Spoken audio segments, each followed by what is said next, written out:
आणि यानंतर बातमी मुंबईमधून मुंबईकरांवरती लवकरच कराचा भार पडण्याची शक्यता आहे। महापालिकेची आर्थिक स्थिती सुधारण्यासाठी महसूल वाढवण्याचे आयुक्तांनी निर्देश दिलेले आहेत। मुंबईमध्ये सद्यस्थितीत जवळपास 2 लाख कोटी रुपयांची कामं सुरू आहेत, तर महसूल वाढीसाठी प्रशासनाकडून प्रयत्न करण्यात येत आहेत आणि दरम्यान आयुक्तांनी हे निर्देश दिलेले आहेत। महापालिकेची आर्थिक स्थिती सुधारण्यासाठी हे प्रयत्न सुरू आहेत आणि त्याचमुळे महसूल वाढवण्याचे निर्देश आयुक्तांकडून देण्यात आलेले आहेत। त्यामुळे मुंबईकरांवरती लवकरच कराचा भार पडण्याची शक्यता आहे आणि याच सगळ्या संदर्भामध्ये आपण अधिकची माहिती जाणून घेऊयात।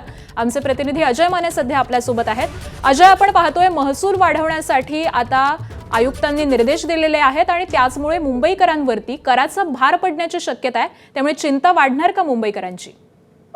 ही प्रकरण सगळं तर खरं तर मुंबईकरांच्या खिशाला कात्री लावणार आहे, कारण की ज्यावेळेस अर्थसंकल्प सादर केला होता त्यावेळेस थेट कोणताही कर जो आहे त्याचा ते वाढवण्यात आले नव्हते। पण आता ज्या पद्धतीने मुंबईत विकास काम आहे त्या अनुषंगाने त्यावेळेस सुद्धा सांगण्यात आलं होतं की कालांतराने ह्या प्रकरणात जे ते कर लादले जातील आणि आता सगळ्यात महत्वाचं म्हणजे ज्या गरजा आहेत त्याच ठिकाणी जे आहेत ते कर वाढवले जातील। त्यात जल विभाग असेल, पाणी पुरवठा विभाग असेल, घनकचरा व्यवस्थापन विभाग असेल आणि यासोबतच इतर जी विभाग आहेत जी रोजच्या दैनंदिन जीवनातल्या मुंबई सोबत निगडीत असलेले विभाग आहेत त्या अनुषंगाने हे जे ते कर लादले जातील। त्यामुळे हे जर कर वाढवले गेले तर मुंबईकरांच्या खिशाला कात्री लागणार असल्याची माहिती समोर येते। विशेष म्हणजे आता संपूर्ण मुंबईत 2 लाख कोटीहून अधिकची कामं जी आहेत ती विकास कामं सुरू आहेत आणि त्याच पार्श्वभूमीवर जर मुंबईचा महसूल वाढवायचा आणि आगामी काळात येणारा जो अर्थसंकल्प आहे त्याला मोठा फुगवायचा असेल तर हा कर आता मुंबईकरांवर लावण्यात